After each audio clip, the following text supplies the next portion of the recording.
ये सुखदेव जी महाराज का जन्म कैसे हुआ थोड़े शब्दों में बताएं। राधा रानी के पालित सुख थे। अच्छा, देवियों को तोता पालने का बड़ा शौक था। मैया सती जी ने भी पाला है। तो राधा रानी ने तोता पाला अपने गोलोक में, और उस तोते को आराध्य का नाम सिखा दिया, कृष्ण कहो कृष्ण कहो। क्यों? क्योंकि राधा रानी अगर जब नाम लेती थी तो 6 मास के लिए उनको समाधि लग जाती थी। क्या लगती थी? समाधि। अपने प्यारे का जब मंत्र सुनती थी, नाम उच्चारण करती थी, इतना वियोग, इतना वैराग्य। जैसे ही तब ख्याल आया, लाओ तोता पाले। एक तोता पाला। इधर कृष्ण का अनुमोदन हुआ, देवी हम मृत्युलोक में जा रहे हैं लीला करने के लिए, तुम भी मेरी सहभागिता निभाओ, चलो मेरे साथ। तो राधा रानी और द्वारिकाधीश कन्हैया आने लगे। वही सुख का बच्चा जो था गिड़गिड़ाने लगा, हे किशोरी जू, आप चली जाओगे तो मुझे बिल्कुल अच्छा नहीं लगेगा, मुझे भी लेके चलो। जैसे तना कहा उसी समय सुखदेव जी ने कहा, उस तोते ने कहा कि हम चलेंगे जरूर। राधा रानी ने कहा, ये बताओ तुम क्यों जाओगे? उस सुख के बच्चे ने कहा, जो लीला आप लोग दोनों लोग करोगे वो जनतन तक प्रसारित करने के लिए कोई चाहिए होगा कि नहीं? तो कम से कम उसका काम हम करेंगे। अगर आप लीला करोगे तो उस लीला को जन जन प्रसारित करने के लिए कोई चाहिए, तो हम पृथ्वी पर आकर के आपकी लीलाओं को गुणानुवाद करके सारे समाज को प्रसारित कर देंगे। जैसे तना कहा, समय आया, राधा रानी ने अवतार लिया। कन्हैया का अवतार हुआ मथुरा में, वृंदावन में लालन पालन गोकुल में हुआ। इधर एक समय की बात, नारद जी वीणा बजाते हुए कैलाश पर्वत पर आ रहे हैं, श्रीमन नारायण श्रीमन नारायण श्रीमन नारायण। जैसे ही आए तो पार्वती मैया ने देखा, प्रणाम किया। आसन दे धोए चरण, चंदन ले भाल, और ले आए फिर प्रेम से खडरस भोजन थाल। गुरु जी को प्रणाम किया और गुरु जी से कहे, गुरु जी बहुत दिनों में आए हो। नारद जी देखो बड़े कौतुकी हैं, बहुत कौतुकी हैं। नारद जी ने कहा, देवी देखो कुछ लीला करनी होती ना, नारद जी को तो ऐसी लीला करते हैं। नारद जी ने कहा, सुनो देवी, आजकल मैंने लोगों के घरों में जाना बंद कर रखा है। क्यों? अरे बोले एक दूसरे से किसी का प्रेम ही नहीं रहा। बोलो राधे राधे। पार्वती जी ने कहा, नहीं नहीं सरकार, आप प्रेम की बात करते हो, कलयुग में भले ना हो, लेकिन मेरे यहाँ पर बड़ा प्रेम है। एक घाट पर सारे लोग जलपान करते हैं।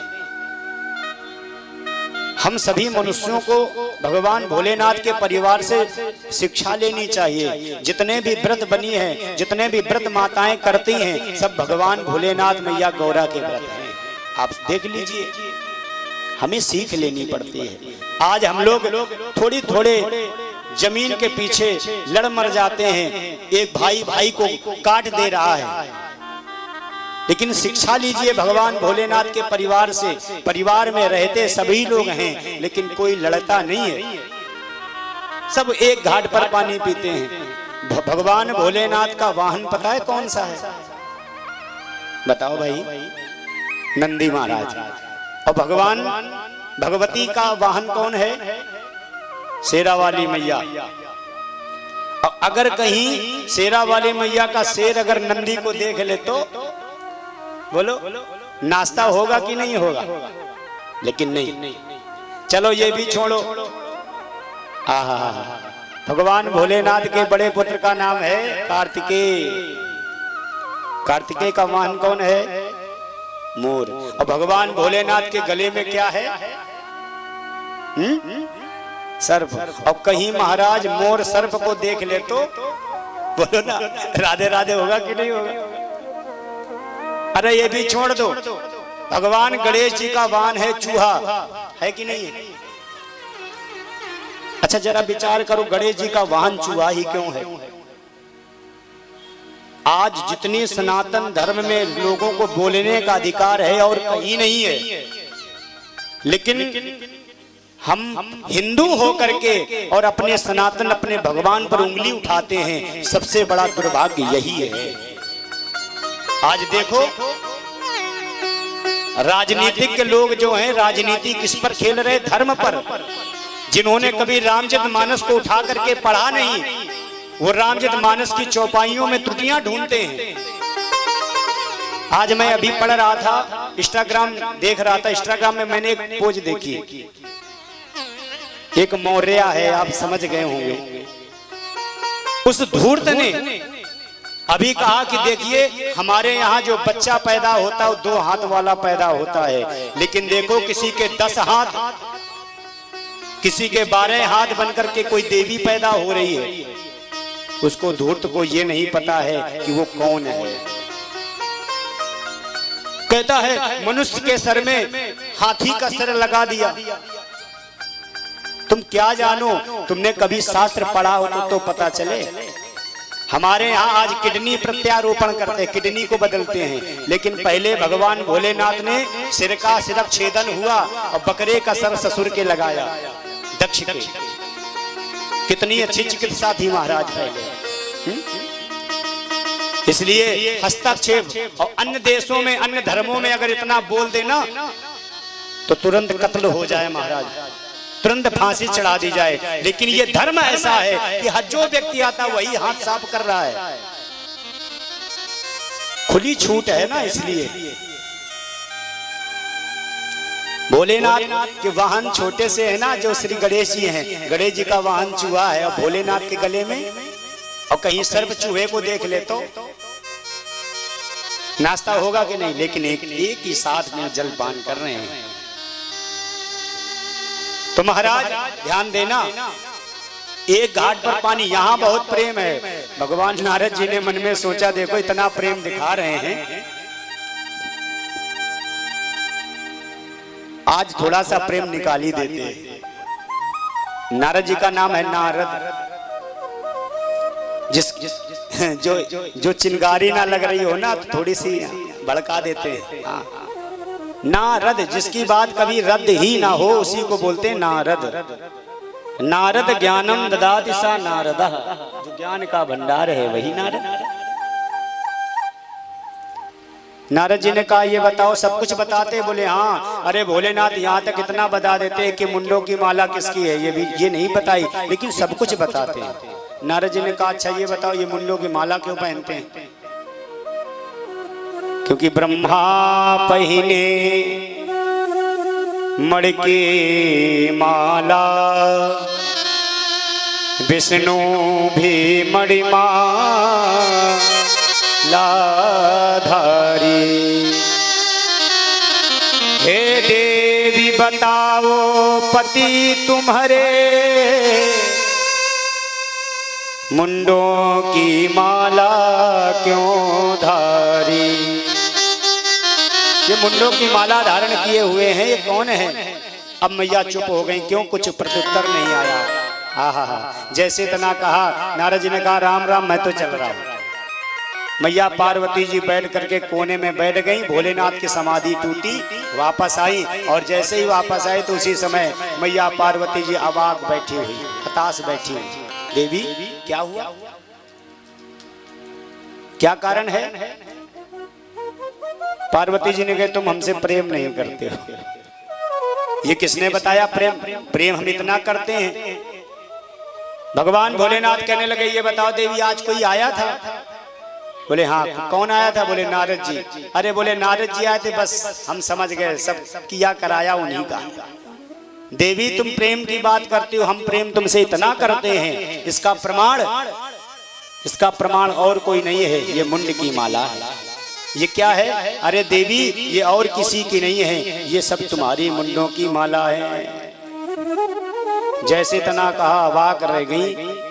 हमारी? देवी जब तुम्हारा शरीर छूटता था ना, वह शरीर को मैं उस धड़ से निकाल करके अपने माला में पिरोता रहता था। इतना प्रेम था तुमसे। 108 माला हो गई। मैया पार्वती जी ने कहा, ये सरकार ये बताओ, मैं 108 बार मर चुकी हैं, अब तुम यहाँ अमरनाथ बने बैठे हो, इसका कारण क्या है? हम इतनी बार हो, आप जहां के तहां। भगवान भोलेनाथ ने कहा, सुनो, अमर कथा जानते हैं। अच्छा, ये अमर कथा हमको भी सुनाओ। तो बोले ठीक है। कैलाश पर्वत पर डमरू बजाया, सारे पक्षी भाग गए। एक सुकी का अंडा पड़ा हुआ था, बेचारा क्या सुनेगा।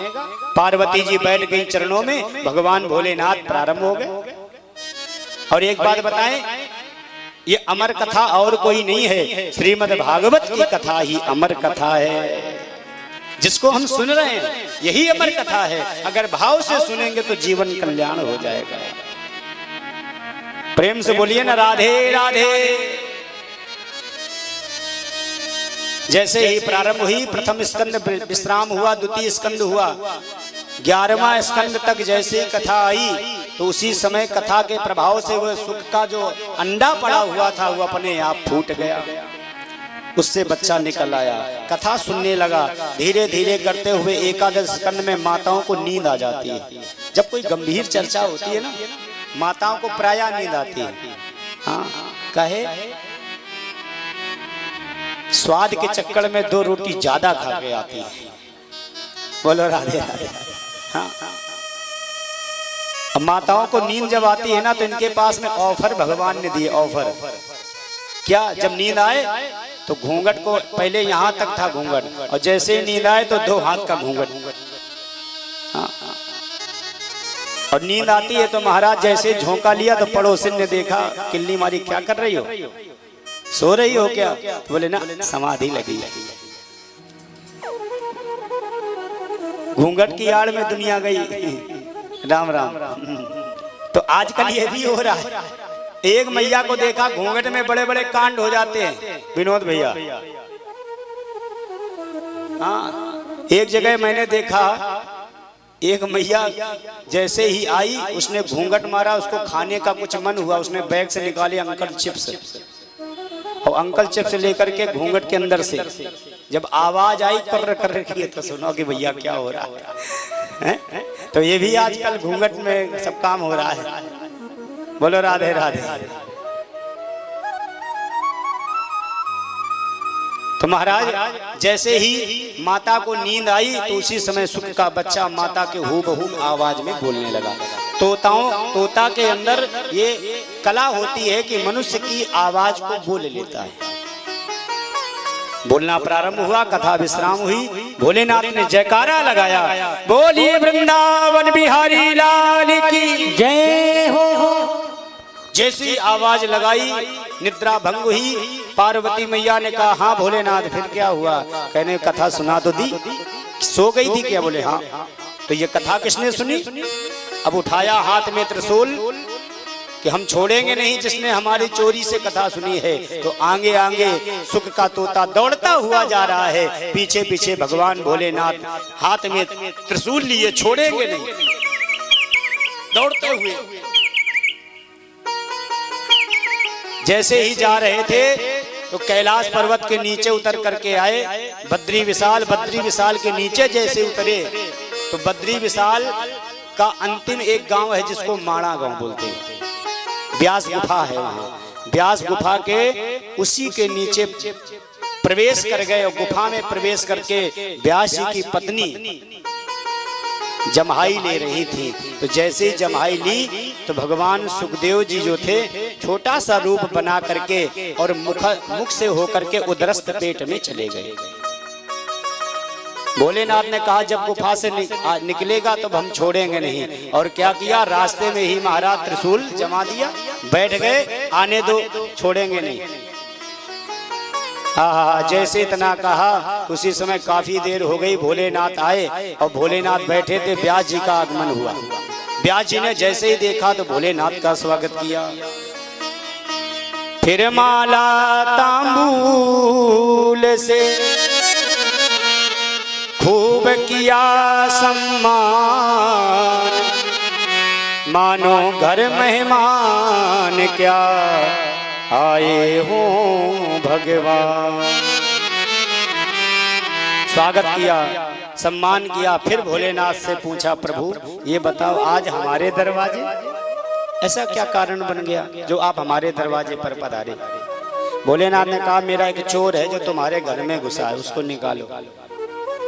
व्यास जी ने सुना तो बड़ी जोर से हंसे और कहने लगे, ये बताओ प्रभु कैलाश पर्वत पर रहते हैं ना? बोले हाँ। कोई कमरा वमरा बनवाए हैं क्या? बोले ना। बोले जेवर बनवाए हैं? बोले ना। व्यास जी ने कहा, फिर चोरी किस बात की हो गई?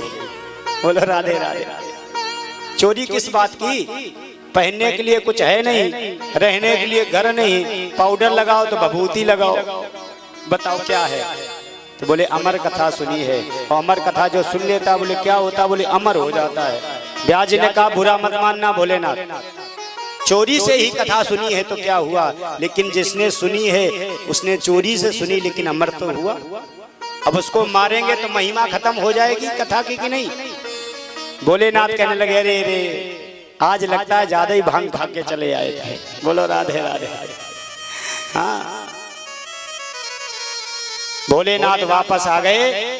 12 वर्ष तक माँ के उदर में रहे, और जैसे ही माँ को पीड़ा होने लगी तो व्यास जी से कहा, प्रभु गर्भ का बालक बाहर नहीं आ रहा है। व्यास जी ने कहा, बेटा बाहर निकालाओ, तुम्हारी माँ को बहुत पीड़ा हो रही है। तो गर्भ से आवाज आई, हम बाहर नहीं निकलेंगे, ये माया मुझे घेर लेगी। व्यास जी ने कहा, बेटा कोई घेरेगा नहीं। सुखदेव जी ने कहा, देखो आने की देर नहीं, बेटा पहले बना लिया, ये माया नहीं तो क्या है? भगवान आकर के कह दे तभी हम मानेंगे। बोले ठीक है। और जैसे इतना कहा कि माया नहीं घेरेगी, तो उसी समय महाराज गर्भ से निकले, और गर्भ से जैसे निकले तो परिव्रजन तो हो गए, यानी घर को तुरंत छोड़ दिया।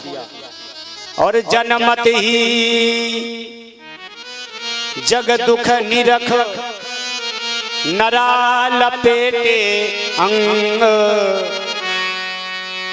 नरा जानते नाल होती ना बच्चे के पेट में। जन्मत ही जग दुख निरख, नरा लपेटे अंग। भाग चले सुख मोह बस, बस लगे व्यास जी संग। दौड़ते दौड़ते जा रहे, सारे लोग प्रणाम कर रहे, ऐसे से सुखदेव को बारंबार प्रणाम है।